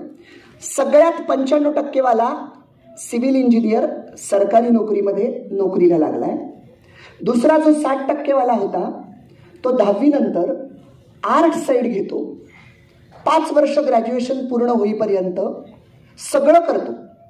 वक्तृत्व स्पर्धा, राज्यस्तरीय निबंध स्पर्धा, नाट्य स्पर्धा, पेपर वाचन, वृत्तपत्र वाचन, बातम्या पाहणं, सगळं त्याच्याकडे असतं. थोडं थोडं सगळं करतो. ग्रॅज्युएशन नंतर UPSC देतो, स्पर्धा परीक्षेला बसतो, यशस्वी होतो, जिल्ह्याचा कलेक्टर होतो. बघा आता गंमत आहे, ज्याला सगळ्यात जास्त मार्क 95%, तो ज्या ठिकाणी नोकरीला आहे, ज्या जिल्ह्यामध्ये, त्या जिल्ह्याचा बॉस 60% वाला कलेक्टर. आता तिसरा जो मी तुम्हाला सांगितला तो 10वी पर्यंत येतो. आता त्याला माहिती आहे सरड्याची धाव कुंपणापर्यंत. तरी पेपर झाल्यानंतर शिपायाला हाताशी धरून कुठे पेपर गेलेत तपासायला याचा मागमूस काढण्याचा प्रयत्न करतो, पण काही हाती लागेना. बरं का, रिझल्ट लागतो 10वीला या तिसऱ्या मुलाचा. नापास होतो, पण साधा नापास नाही बरं का. बघा वाईट किती असतं, एखाद्याचा एकच विषय गेलाय आणि अगदी 2 ते 3 मार्कासाठी गेलाय तर त्याला किती वाईट वाटतं. पण याचं म्हणणं काय असतं, माणसानं नापास व्हावं तर कसं असं स्पष्ट आणि सणसणीत नापास व्हावं. असं वाटता कामा नये की थोडासा अभ्यास केला असता तर पास झालो असतो, असं अजिबात वाटता कामा नये. असा नापास होतो म्हणजे सगळ्या विषयात क्लीन बोल्ड, आणि ते पण असे 1-2 मार्काने असे नाही, किती प्रयत्न केला तरी पास होणार नाही, अशाच पद्धतीनं खाटकन नापास होतो. पुन्हा 10वीला बसण्याचा विचारच डोक्यातनं काढून टाकतो. आता हे जेव्हा इंजिनियर आणि कलेक्टर होत असतात 5-7 वर्ष, तेव्हा हा पठ्ठ्या काय करतो माहितीये, 10वीला येईपर्यंत आजूबाजूच्या गावची मंडळी, मित्रमंडळी झालेलीच असतात. पुढच्या 5 वर्षात अख्ख्या तालुक्यातल्या गावागावांमध्ये याची मैत्री जोडली जाते. 5 वर्ष अख्ख्या गावामध्ये याचे मित्र तयार होतात. आणि जेव्हा याचं वय भारतीय राज्यघटनेनुसार आता हा विधानसभेची आमदारकी लढवू शकेल असं वय होतं, तेव्हा साहेब निवडणुकीला उभे राहतात. बरं, लहानपणापासून साम दाम दंड भेद नीती हे तर तो लहानपणापासूनच करत असतो, त्याच्यामुळे वेगळं काही शिक्षण घ्यावं लागत नाही. साहेब निवडणुकीला उभे राहतात आणि निवडून येतात, आमदार होतात. बरं, आमदार झाल्यावरही थांबत नाहीत, आपल्या जिल्ह्यातल्या आमदारांची मोट बांधतात आपल्या बाजूनं आणि मुख्यमंत्र्यांना दबाव टाकतात, मला जर मंत्रिपद दिलं नाही तर एवढ्या आमदारांचा पाठिंबा काढून घेईल, खुर्ची धोक्यात येईल. साहेबांना मंत्री केलं जातं. आता विचार करा, जो सगळ्यात हुशार तो सिव्हिल इंजिनियर, 60% वाला त्याचा बॉस जिल्ह्याचा कलेक्टर, आणि हे तिसरे साहेब त्याच जिल्ह्याचे पालकमंत्री म्हणजे कलेक्टरचे पण बॉस. याचा अर्थ असा अजिबात नाही बरं का, मी त्या तिसऱ्या मुलाला कमी समजतोय. ठीक आहे, याची बुद्धिमत्ता 90-95% पुस्तकात असेल, पण त्या मुलाची बुद्धिमत्ता राजकारण हे कुठल्या पुस्तकात बघून शिकता येत नाही. लक्षात घ्या, राजकारण हे मनाच्या चांगुलपणावर चालत नसून ते बुद्धीच्या कसरतीवरच चालत असतं. आणि राजकारणी माणसाचं मन हे घुशीच्या बिळासारखं असतं. ते घुशीचं बिळ जसं कुठून सुरू होतं आणि कुठे संपतं हे जसं कळत नाही, तसं राजकारणी माणसाच्या मनात काय चाललंय याचा थांगपत्ता शेजाऱ्याला पण लागत नसतो. आणि ही मला सांगा, ही बुद्धिमत्ता नाही का हो, की आपल्या कार्यकर्त्याला, अशा असंख्य कार्यकर्त्यांना वाटत ठेवणं की आपण साहेबांच्या आपणच सर्वात जवळचे आहोत, असं असंख्य कार्यकर्त्यांना वाटत ठेवणं, याच्यासाठी ही बुद्धिमत्ता नाहीये. बरं, येणारी पुढची हर प्रकारची माणसं असतात, त्या माणसाच्या मनात काय चाललंय हे सूत्र कोणत्याही पुस्तकात सापडत नाही. कोणत्या सूत्रानं राजकारण करायचं हे कोणत्या पुस्तकात सापडत नाही. आपली पंचेंद्रिय जागृत ठेवावी लागतात. ज्ञानेंद्रिय, येणारा माणूस ओळखावा लागतो, त्याचा हेतू ओळखावा लागतो, त्याचा उद्देश ओळखावा लागतो, आजूबाजूच्या परिस्थितीवर लक्ष ठेवावं लागतं. आपल्या राज्यात काय कमी पडतंय, काय जास्त आहे, आपला प्रतिस्पर्धी काय करतोय, या सगळ्या गोष्टी समतोलपणे चालवत राहणं आणि पुढे पुढे जात राहणं ही बुद्धिमत्ता नाहीये का? अहो मला सांगा, एवढ्या माणसांना एकत्रित सांभाळणं ही किती अवघड गोष्ट आहे. एक वेळा अभ्यासात 95% मार्क्स काढणं सोपं आहे, पण वर्गातली 15 पोरं वर्षभर तुम्ही जवळ बाळगून बघा, रोज त्यांना मिसळपाव द्यायला लागतो, सांभाळावं लागतं खिशात. हे किती अवघड आहे. मला सांगायचं हे की याच्यातलं कुठलंही कमी नाहीये आणि कुठलंही जास्त नाहीये. तुम्हाला ठरवायचंय माझा पिंड काय. मी पुस्तकी अभ्यास चांगला करू शकतो की मी माणसं चांगली जमवू शकतो, की माझं क्षेत्र कलेकडे आहे, हे तुम्हीच ठरवायचंय. मगाशी जसं सर म्हटले की माझी मैत्रीण चालली आहे, माझा मित्र चाललाय त्या कोर्सला म्हणून मला तिकडे जायचंय, हे क्षणिक मोह सोडून द्या. पण माझा कल कुठे आहे हे जर आपण निश्चित ठरवू शकलो तर मला असं वाटतं आपण आपल्या जीवनाची दिशा निश्चित ठरवू शकतो. त्यामुळे मला तुम्हाला सांगायचं आहे की तुम्ही या 3 पैकी कुठल्या मुलामध्ये बसताय हे स्वतः ठरवा. कारण एक लक्षात घ्या, तुम्हाला पैसा मिळेल, तुम्ही कोणतंही क्षेत्र निवडलं तर त्या क्षेत्रामध्ये तुम्ही यशस्वी प्रयत्न केलेत, कष्ट केलेत तर न आवडीच्या क्षेत्रामध्ये सुद्धा तुम्ही यशस्वी होऊ शकता. पण माझं म्हणणंच मुळात हे आहे की काय होईल, जीवनाच्या शेवटी तुम्हाला कुठेतरी असं वाटत राहील की आपण काहीतरी गमावलंय. पैसा, संपत्ती हेच अंतिम नसतं बरं का. अंतिम असतं तुम्हाला समाधान कशात वाटतंय. आपलं आयुष्य निघून गेल्यावर, सरून गेल्यावर असं वाटतं कामा नये, अरे मी आयुष्यच जगलो नाही. मला माझ्या आवडीच्या क्षेत्रात जर मी तुम्हाला एक उदाहरण सांगतो की जो माणूस खूप यशस्वी आहे, जगाच्या दृष्टीने तो यशाच्या सर्वोच्च शिखरावर आहे, पण त्याची आतली पोकळी त्याला सांगते की तुझं जीवन यशस्वी नाहीये, तुझं जीवन फुकट गेलंय. एक अत्यंतिक नामांकित सर्जन असतात, वयाची 75 पार केली आहे म्हणून त्यांनी अनेक डॉक्टरांना बोलावलेलं असतं, त्यांची पार्टी असते. 75 वर्ष झाले आहे, त्या शहरातला नामांकित सर्जन, सगळे मोठे मोठे डॉक्टर त्याच्या पुढे झुकायचे. इतका सर्जन, अमाप पैसा, अमाप कीर्ती सगळं मिळवलंय. आणि त्या सगळ्या कार्यक्रमामध्ये, वाढदिवसाच्या त्या पार्टीमध्ये हे पण खुश असतात. एक नृत्याचा कार्यक्रम असतो आणि नृत्य करणाऱ्या व्यक्ती जेव्हा नृत्य करायला लागतात तेव्हा या सर्जनच्या डोळ्यामध्ये घळाघळा आसव व्हायला लागतात. त्यांना विचारलं जातं तुमचं दुःख काय, आत्ता तुम्ही बरे होतात आणि तुम्ही फक्त नृत्य करणारी माणसं पाहिल्यावर तुम्ही का रडताय. तेव्हा त्यानं जे उत्तर दिले ते तुम्ही सगळ्यांनी हृदयात कोरून ठेवावं असं आहे. तो आत्यंतिक जगाच्या दृष्टीनं यशस्वी असलेला सर्जन सांगतोय, ही माणसं जेव्हा नृत्य करताना मी पाहतोय तेव्हा मला माझ्या जीवनाची दिशा ठरवण्याचे दिवस आठवले. माझ्याकडे नृत्य कला होती, मला असं वाटत होतं की मला नृत्य करायचंय. जेव्हा मी नृत्य करायला लागायचो आणि तेव्हा माझे पाय असे थिरकायचे ना की मी स्वतःला विसरून जायचो. आणि जेव्हा काहीतरी मी सादर करायचो त्याच्यानंतर माझ्या आतमध्ये एक ऊर्जा यायची, सात्विक समाधान यायचं. मेडिटेशन करून जे मिळणार नाही ते मला सापडायचं, कारण मेडिटेशन म्हणजे स्वतःला विसरणं असायचं. आणि आवडत्या क्षेत्रामध्ये जेव्हा आपण करतो तेव्हा आपण स्वतःला विसरतो आणि ते समाधान मला मिळायचं. आज माझ्याकडे सगळं आहे पण माझ्याकडे ते समाधान नाहीये सात्विक, की जे मला नृत्य केलं असतं तर मिळालं असतं. त्यामुळे माझी परमेश्वराकडे एकच विनंती आहे, आता आयुष्य तर निघून गेलंय पण दुसरा जन्म जर असलाच तर मला नाही प्रसिद्धी दिली तरी चालेल, नाही मी सर्जन झालो तरी चालेल, पण माझी जी नृत्य कला आहे तिच्यामध्ये मी स्वतःला झोकून दिलं पाहिजे. आणि मी तुम्हाला सांगतो, तुमची जी आवड आहे ना, आवड, त्याच्यामध्ये तुम्ही जेव्हा स्वतःला झोकून देता ना तेव्हा मी तुम्हाला सांगतो पैशाच्या पाठीमागे तुम्हाला लागावं लागत नाही, पैसा आपोआप तुमच्या पाठीमागे येतो.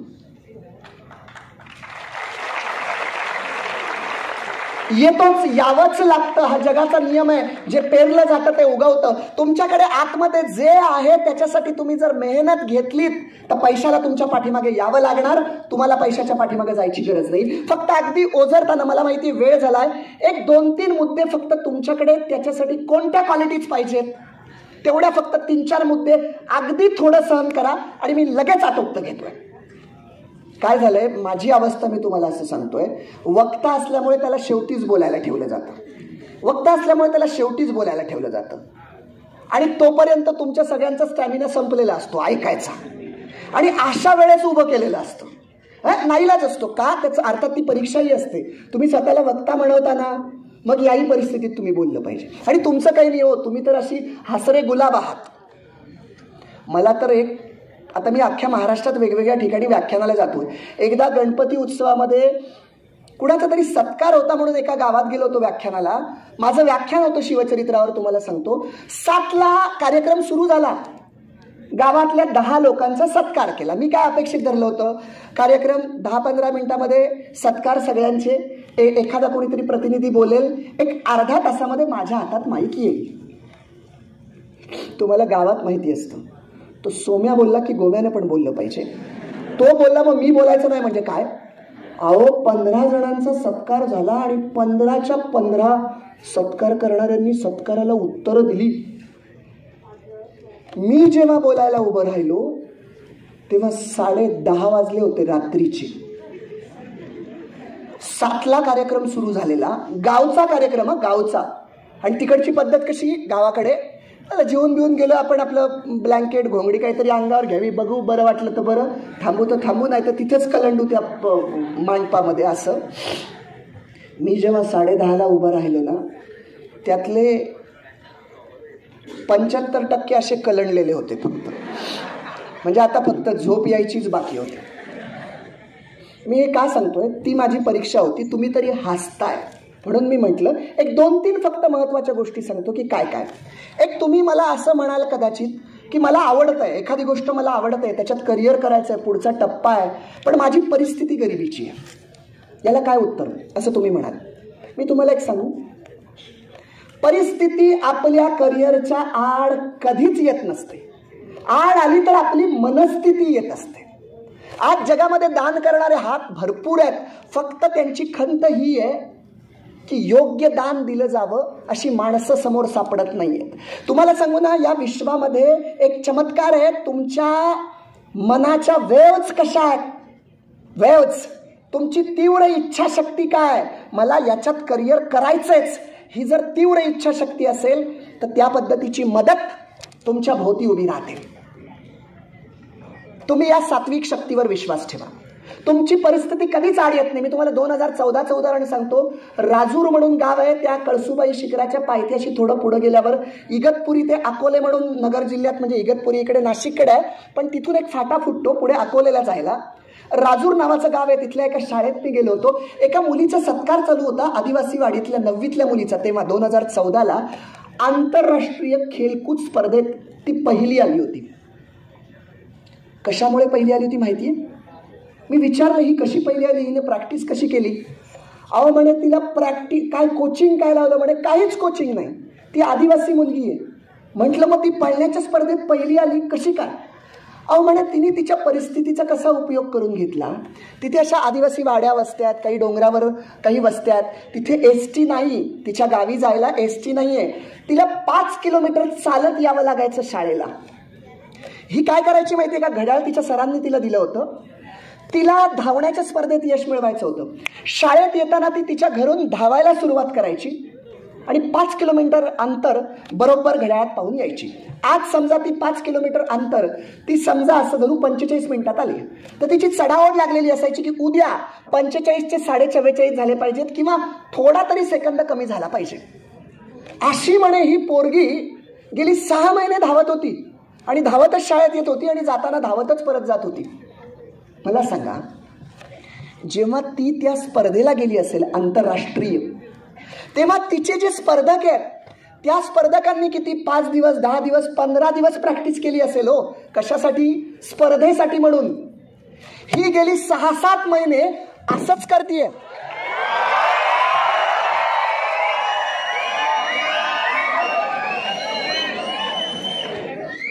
एकच मिनिट थांबा.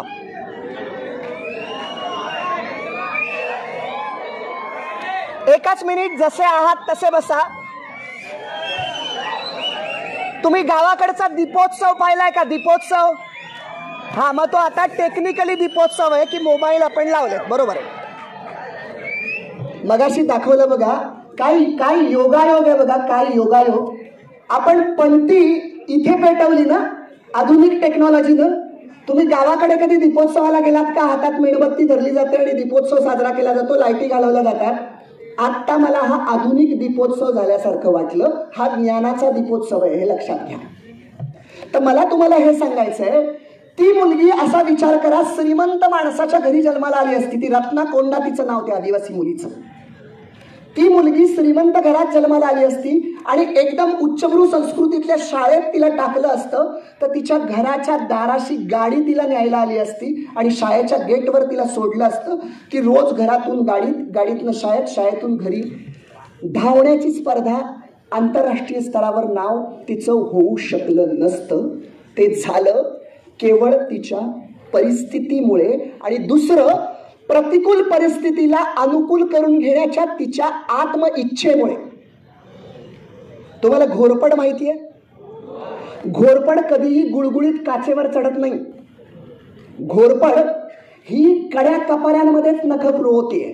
त्यामुळे तुमची परिस्थिती जितकी गरिबीची ना, तेवढा तुमच्या पाठीमागे असलेला अनुभव जो आहे तो स्ट्रॉंग अनुभव येईल, संघर्ष करण्याची ताकद येईल. याचा अर्थ असं नका म्हणू श्रीमंत आहात तर घरी जाऊन आईबाबांना सांगायचं चला आता हा ब्लॉक सोडून देऊ आणि आपण जाऊन झोपडीत राहू.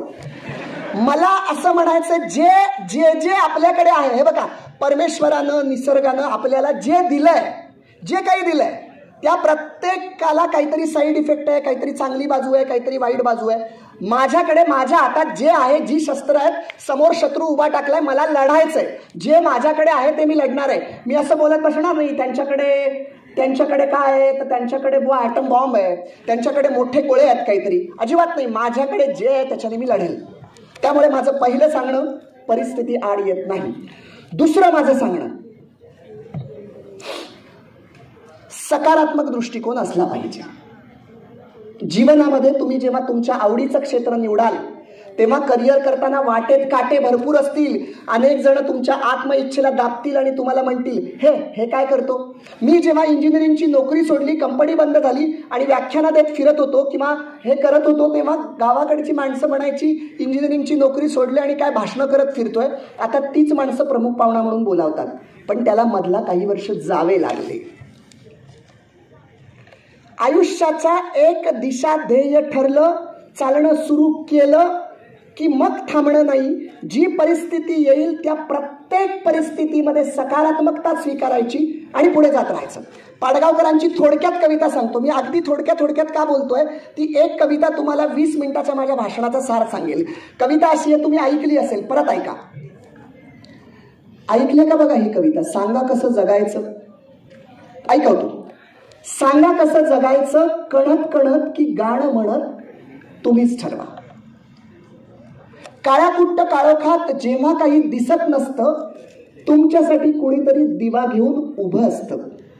मग काळोखात कुडायचं का प्रकाशात उडायचं तुम्हीच ठरवा. सांगा कसं जगायचं, कणत कणत की गाणं म्हणत तुम्हीच ठरवा. डोळे भरून तुमची आठवण कोणीतरी काढतच ना. ऊन दोन घास तुमच्यासाठी वाढतच ना. मग शाप देत बसायचं की दुआ देत हसायचं तुम्हीच ठरवा. सांगा कसं जगायचं, कणत कणत की गाणं म्हणत तुम्हीच ठरवा. पायात काटे रुतून बसतात हे अगदी खरं असतं आणि फुलं फुलून येतात हे काय खरं नसतं. मग काट्यासारखं सलायचं की फुलासारखं फुलायचं तुम्हीच ठरवा. सांगा कसं जगायचं, कणत कणत की गाणं म्हणत तुम्हीच ठरवा. शेवटचं कडवं आहे. अर्धा पेला भरलेला असतो बघा. कुणालाही विचारलं काय दिसतोय, कुणी म्हणेल अर्धा भरला आहे, कुणी म्हणेल अर्धा रिकामा आहे. पाडगावकर पुढे म्हणतात, पेला अर्धा भरला आहे असं सुद्धा म्हणता येतं, पेला अर्धा सरला आहे असं सुद्धा म्हणता येतं. भरला आहे म्हणायचं की सरला आहे म्हणायचं तुम्हीच ठरवा. सांगा कसं जगायचं, कणत कणत की गाणं म्हणत तुम्हीच ठरवा.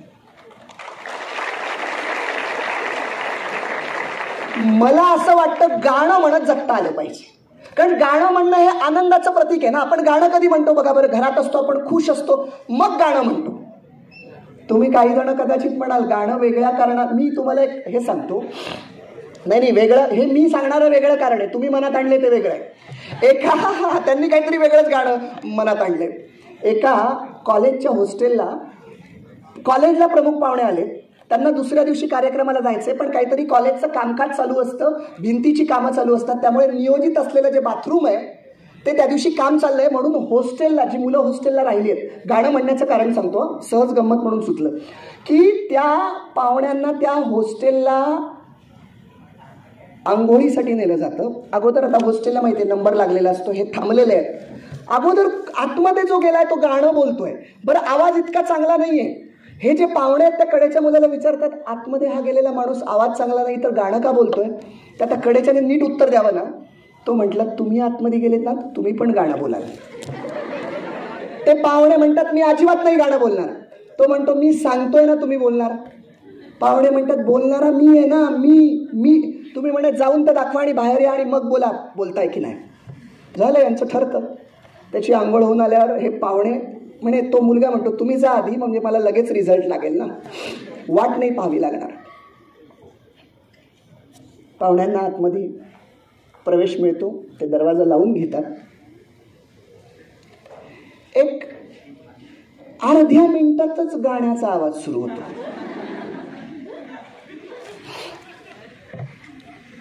का गाणं म्हटलं असेल त्यांनी? बरोबर आहे. बरेच जण आहेत अनुभव असलेले. त्या बाथरूमच्या दरवाजाला कडी नसते. जर गाणं म्हटलं नाही तर बाहेरच्या माणसाला कळणार नाही आतमध्ये कुणाची आंघोळ चालले, तो डायरेक्ट येऊन दरवाजा उघडेल. त्यामुळे ते सिग्नल होते. शिवाजी राजांचा कसं तोफा सिग्नल होता की नाही. तर हे गंमत म्हणून सोडून द्या, तुम्ही जरा टवटवीत झाले पाहिजे त्याच्यासाठी मी बोलतोय. पण मला मूळ काय सांगायचंय, सकारात्मकता तुमच्याकडे असली पाहिजे. दुसरी महत्वाची गोष्ट आहे, लक्षात घ्या, सकारात्मकता किती काम करते.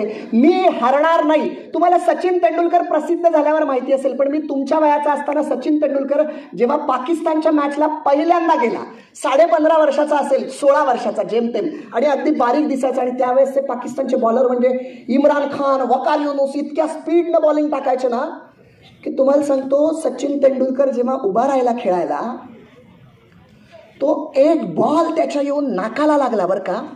नाकातनं रक्तस्राव होतोय. पलीकडे नवज्योत सिंग सिद्धू आहे, पलीकडच्या तिथे नॉन स्ट्राईकला, आणि हा इकडे, इथे नाकाला बॉल लागलाय. बाकीचे आलेत. आता याला स्ट्रेचरवरनं नेलं जाणार आहे. आता याच्या इच्छेवर आहे, यानं इथं खेळायला थांबायचंय की आतमध्ये ऍडमिट व्हायचंय. पण तुम्हाला सांगतो, काय क्षण असतो बघा. त्या क्षणाला जर सचिन तेंडुलकर मैदानातून पळून गेला असता तर तेच त्याच्या डोक्यात राहिलं असतं. इम्रान खान, वकार युनुस, त्यांची बॉलिंग इतकी फास्ट, आपल्या नाकावर आलंय, आपण घाबरलोय. हे जितकं तुमच्या डोक्यात घोळेल ना, बघा एखादा मित्र किंवा मैत्रिणीबरोबर वाद 1 मिनिटाचाच होतो, पण ती आपली कट्टर शत्रू किंवा शत्रुणी का होते? कारण आपण 2 दिवस डोक्यात तेच घोळत ठेवतो. सचिन तेंडुलकरला ठरवायचंय की काय. सिद्धूनी तो किस्सा सांगितलाय. तेंडुलकर म्हणत असतो, मै खेलेगा. तो जात नाही स्ट्रेचरवरनं, पुन्हा बॅट घेऊन उभा राहतो आणि कणखरपणे उभा राहतो. आणि त्यानंतरचे पुढचे किस्से तुम्हाला माहिती आहेत. पुढच्या मॅचला तो अब्दुल कादिर, की ज्याला कोणी 6 मारू शकत नाही, हा एका ओव्हरमध्ये त्याला 4 सिक्सर लगावतो.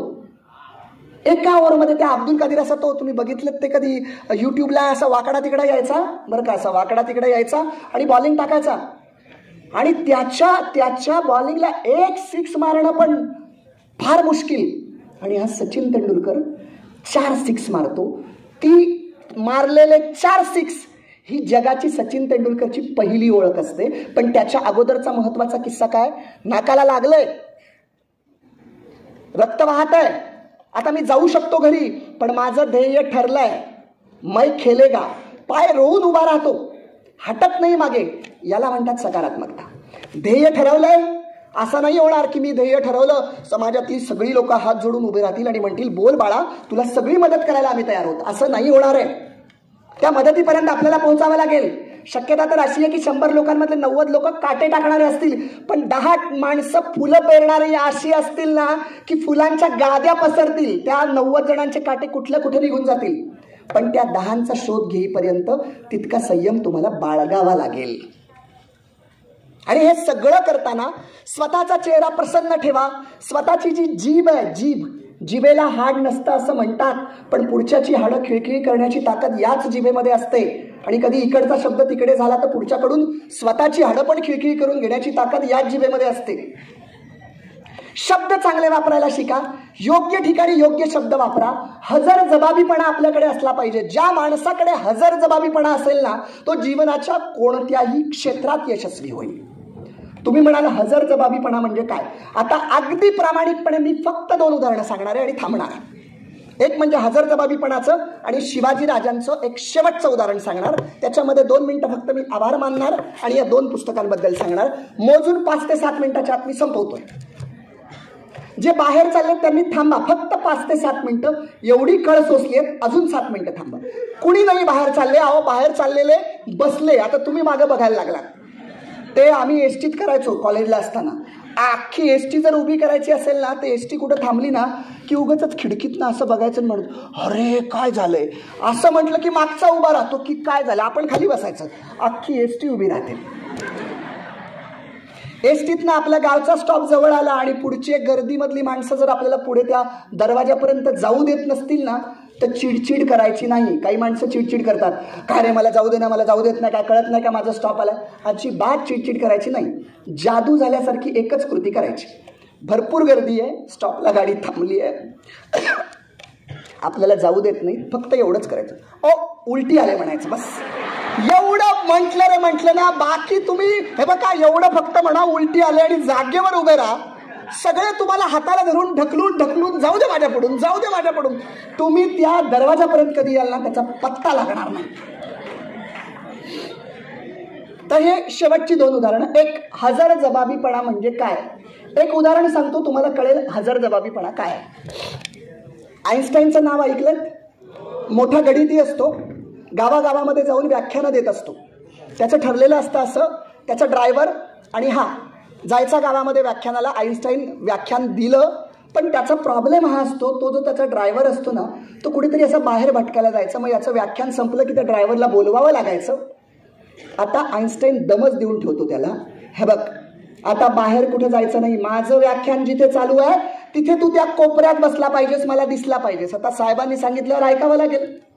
आईन्स्टाईनचा ड्रायव्हर दुसऱ्या दिवशीपासून अनेक व्याख्यानांना कोपऱ्यातच बसून राहतो. अशी 50-60 व्याख्यानं होऊन जातात आणि पुढच्या एका व्याख्यानाला हे 2 जण चाललेले असतात. ड्रायव्हर आईन्स्टाईनला म्हणतो, त्या ड्रायव्हरच्या मनात राग असतो ना, राग, मला बाकी कुठली शिक्षा केली असती तर काही नाही, पण व्याख्यान ऐकण्याची शिक्षा. म्हणून ड्रायव्हर आईन्स्टाईनला म्हणतो, काय साहेब तुम्हाला गाडी चालवता येते का. आईन्स्टाईनला गाडी चालवता येत नसते. आता तुम्हाला माहिती आहे, आपल्याला एखाद्या प्रश्नाचं खरं उत्तर द्यायचं नसलं तर त्याची एक टॅक्ट असते, जे काही राजकारणी माणसं वापरतात बघा. त्यांना अडचणीत आणणारा प्रश्न जर सगळ्यांसमोर विचारला आणि त्याचं उत्तर टाळायचं असलं तर ते असं म्हणतात, प्रश्न खूप छान आहे, सविस्तर कधीतरी बोलू या विषयावर. म्हणजे कधीच नाही बरं का, आपण समजून घ्यायचं, कधीच नाही. तसं यानं विचारलंय, गाडी चालवता येते का. आईन्स्टाईनला माघार घेता येईना. आईन्स्टाईन म्हणतो, तुला तरी कुठं व्याख्यान देता येत आहे. दोन्हीकडे शांतता. आईन्स्टाईन मनात म्हणतो, मी तुझा साहेब आहे. 5 मिनिटांनी ड्रायव्हर म्हणतो, असं काय नाही, मला व्याख्यान पाठ झालंय तुमची, मी 50 व्याख्यानं ऐकलीत आणि मला माहिती आहे गाव बदलतं, माणसं बदलतात, व्याख्यान तुमचं तेच असतं. माझं पाठ झालंय आणि आता माघार घेता येईना आईन्स्टाईनला. म्हणे ठीक आहे, या गावात तू व्याख्यान दे, आपलं काय फक्त कपडे बदलावे लागतील. एकमेकाचे कपडे चेंज करतात आणि जे गाव आलंय, तुम्हाला माहिती आहे मगाशी म्हटलं तसं, उस डोंगा परी रसनोय डोंगा कारे भुललासी वरलिया रंगा. आजही माणसं वरलिया रंगालाच भुलतात.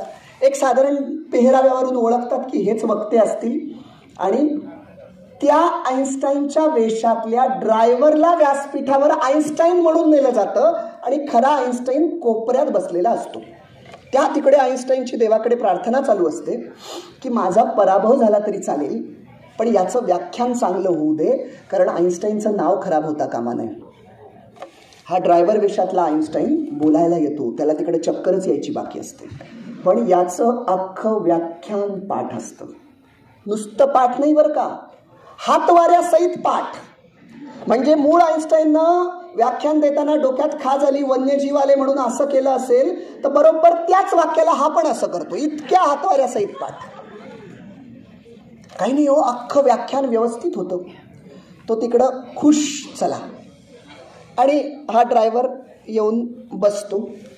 आता सगळं व्यवस्थित झालं ना, पण तुम्हाला माहिती आहे श्रोत्यांमध्ये सुद्धा प्रश्न सोडवण्यापेक्षा प्रश्न निर्माण करणारी माणसं जास्त असतात कधी कधी. तसा एक त्या कोपऱ्यातनं उठतो आणि म्हणतो, आईन्स्टाईन साहेब तुमचं व्याख्यान सगळं चांगलं झालं, पण एक गणितावरची शंका आहे, विचारू का? त्या पाठीमागच्याला आता हार्ट अटॅकच यायचा बाकी होता की व्याख्यान पाठ होईल हो, शंका त्याचं काय? त्याला असं वाटतं तो तिकडनं सांगतो की बोल, सविस्तर बोलू, नंतर काय काहीतरी उत्तर दे. हा काही नाही, हा येतो इथे उभा राहतो परत आणि म्हणतो विचारा. तो आता तिकडं बघतोय की आता काय, आणि तो पुढचा माणूस पण इतका हुशार असतो आणि तो गणितातली अशी काही शंका विचारतो ना की त्या खऱ्या आईन्स्टाईनला कळतं या खोट्या आईन्स्टाईनचे स्वर्गामधून पिताश्रींचे पिताश्री आले तरी यांना उत्तर देता येणार नाही. पण हा अजिबात टेन्शनमध्ये नाही बरं का. बघा धैर्य काय, आत्मविश्वास काय. त्या पुढच्या माणसाने प्रश्न विचारल्यानंतर हा त्याच्याकडे बघून हसतो. याला काही उत्तर येत नसतं, पण त्याच्याकडे बघून हसतो आणि त्याच्याकडे बघून म्हणतो, एवढा साधा प्रश्न, एवढ्या साध्या प्रश्नाचं उत्तर तर माझा कोपऱ्यात बसलेला ड्रायव्हर सुद्धा देईल, ये रे इकडे.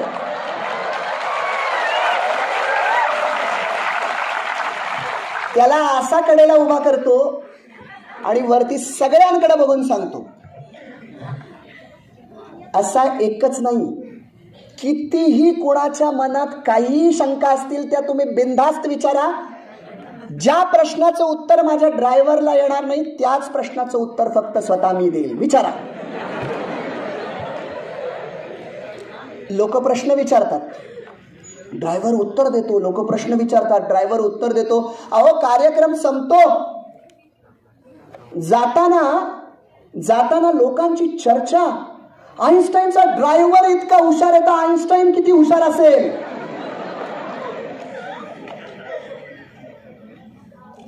पण खोटं बोलणं म्हणजे हजरजबाबीपणा नाही बरं का. मला असं सांगायचंय, तुम्ही ज्या कुठल्या पदावर असाल तिथली परिस्थिती तुम्ही व्यवस्थितरित्या हाताळा, आणि हे सगळं करण्यासाठी मनाची स्थिरता मात्र व्यवस्थित ठेवा.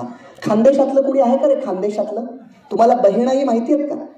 मन स्थिर झालं तर तुम्ही या सगळं जीवनातलं सगळं करिअर मनाच्या स्थिरतेवर अवलंबून आहे.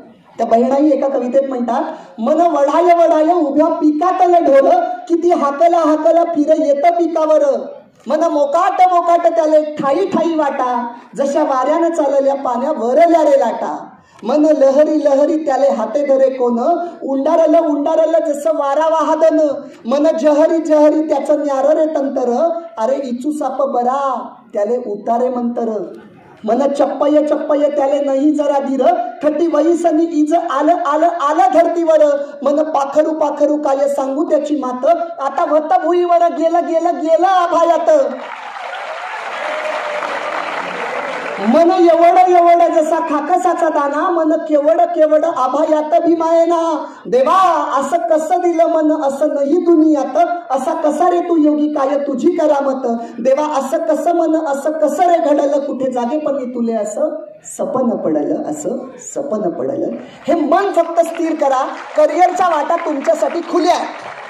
आता मी म्हटल्याप्रमाणे आभार मी अगोदर मानून घेणार, आणि शेवटचं शिवाजी महाराजांचं सगळ्यात महत्वाचं उदाहरण. माझी विनंती आहे, माझं अख्खं व्याख्यान विसरलात तरी चालेल, पण हे जे शिवाजी महाराजांचं शेवटचं उदाहरण आहे ते तुम्ही तुमच्या मनात बिंबवून जाणार आहात, कारण तुमच्या वयासाठी तुम्हाला आयुष्यात कोणतंही संकट आलं तर माझं हे उदाहरण तुम्हाला त्या संकटातनं बाहेर काढेल, म्हणून ते उदाहरण मी शेवटी ठेवलंय. आधी फक्त 2 मिनिटात आभार मानून घेतो. आज भगत सरांनी मला या ठिकाणी बोलावलं. त्यांचे मंगेशजी आहेत की जे आमच्या गावातले आहेत आणि तुमच्या समोर ते ज्वलंत उदाहरण आहे.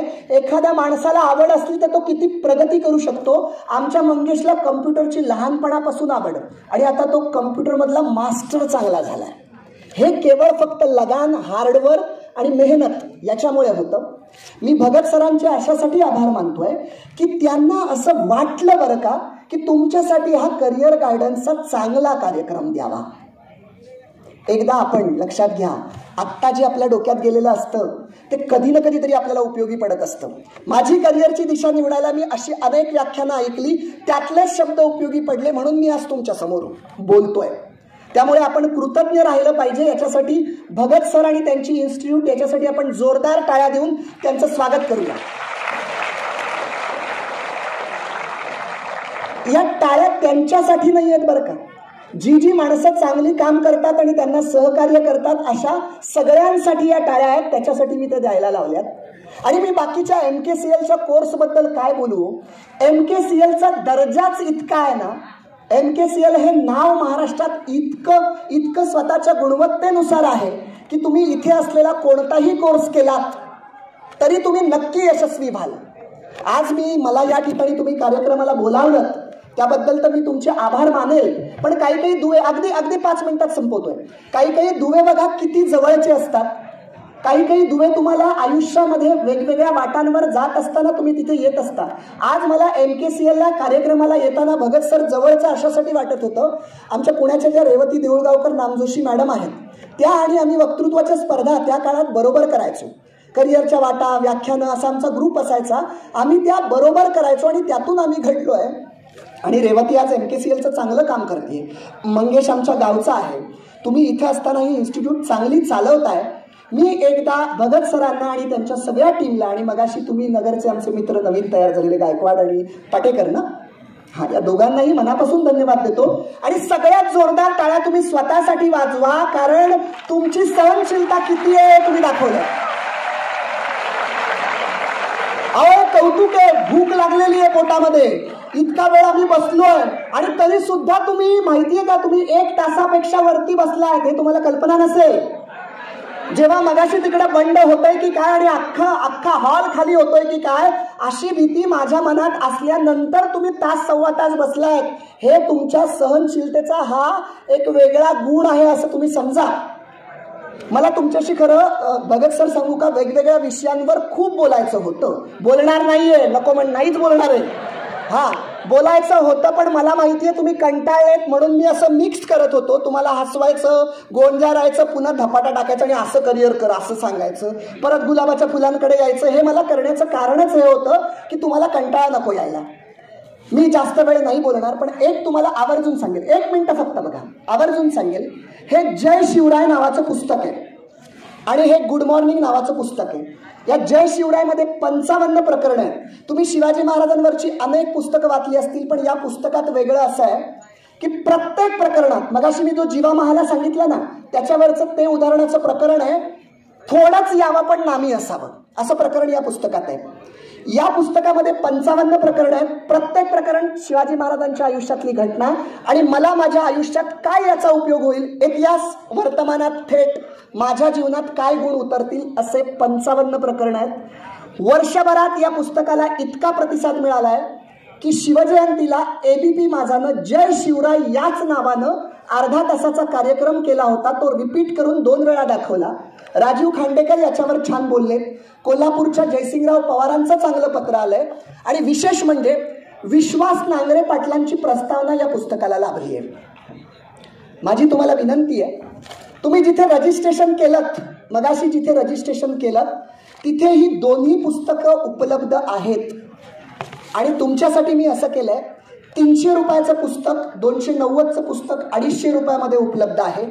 हे मात्र 150लाच उपलब्ध आहे. आणि अजून एक योजना केली आहे. या पुस्तकाला इतका प्रतिसाद मिळतोय की लोक भेट देण्यासाठी वापरतात.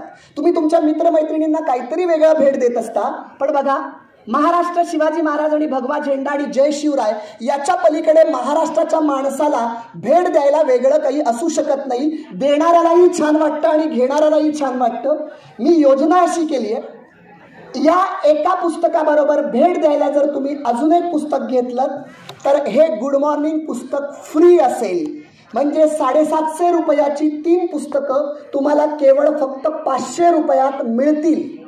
गुगल पे उपलब्ध आहे. दोन्ही नसतील घ्यायची तर सेपरेट एक घेऊ शकता, सेपरेट एक घेऊ शकता. पण माझं म्हणणं आहे, पुस्तकावर लावलेले पैसे कधीही फुकट जात नसतात. जिथं रजिस्ट्रेशन केलं तिथेच ही दोन्ही पुस्तकं उपलब्ध आहेत. यूट्यूबवर तुम्हाला व्याख्यानंही ऐकता येतील. पुस्तकावर माझा मोबाईल नंबर आहे, तरी सांगून ठेवतो. मोबाईल नंबर आहे 9822 650 280. 9822 तर लक्षात ठेवाल आणि शेवटचा 650 280 पाठ केला तरी लक्षात राहील. किंवा प्रशांत देशमुख सर्च केलं तर यूट्यूबला सापडेल. चला आता शेवटच्या मुद्द्याकडे, अगदी 3 ते 4 मिनिटात. आणि शिवाजी महाराजांवरचा मुद्दा आहे. एक तर तुम्ही मला आधी सांगितलं मुद्दा सांगू नका तर मी थांबेल, पण शिवाजी महाराजांवरचा मुद्दा असेल तर तो माझ्या म्हणजे तो मुद्दा ऐकून काही जण आत्महत्येला गेलेत आणि थांबलेत. आम्ही क्लिप ऐकली अशा प्रतिक्रिया मला मिळाल्या, म्हणून शेवटचा मुद्दा ऐकवतो आणि थांबतो. आज माझा आवाज बसलेला असताना अंगात सर्दी, ताप, खोकला असं साधारण लक्षणं जाणवत असतानाही मी बोलतोय. त्याचं कारण मी जे करिअर निवडले ते माझं पॅशन आहे म्हणून मी बोलतोय. आता मला माहिती आहे घरी गेल्यावर माझा आवाज बसणार आहे, पण इथे आपण विसरून जातो. चला शेवटचा मुद्दा सांगू. बंडखोर गट, अस्वस्थ गट सांगू, परवानगी आहे वरती? यस. शिवाजी महाराजांना कोण नाही म्हणेल का? बरं, मूळ मुद्द्याकडे येतो पटकन. आता समजा तुम्ही बघा, तुम्ही समाजात फिरताना गाड्यांवर मोठ्या अक्षरात राजे लिहिलेलं असतं, तुम्ही बघितलं असेल.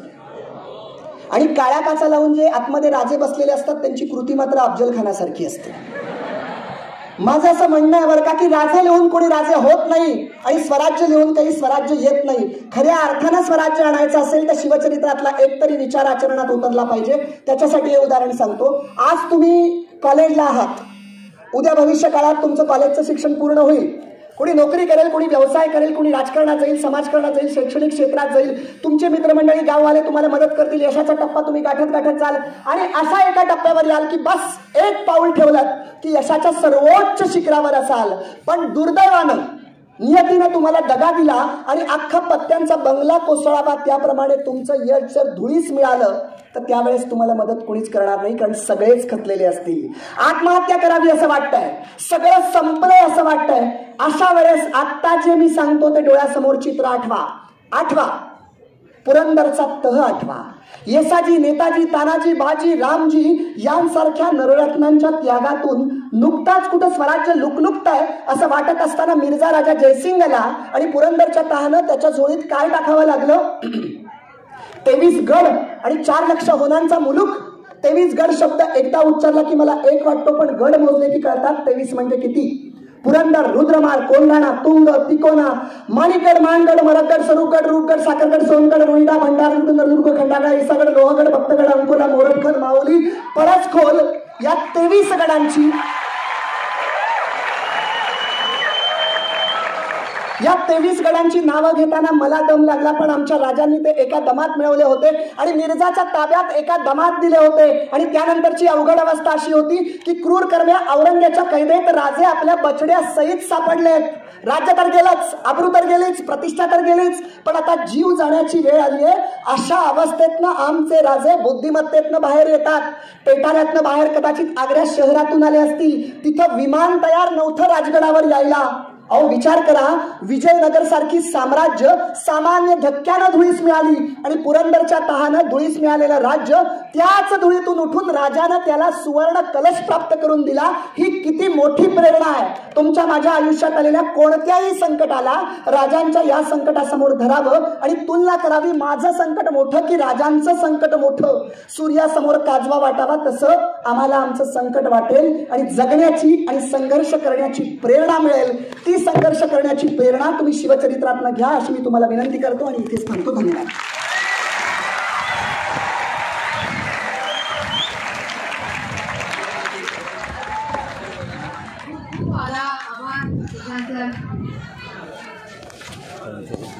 अण्णांनी आपल्याला जवळजवळ 1 ते 1.5 तास खेळून ठेवलं आणि विषय होता पार तोडावावरील ते शिवाजी महाराज.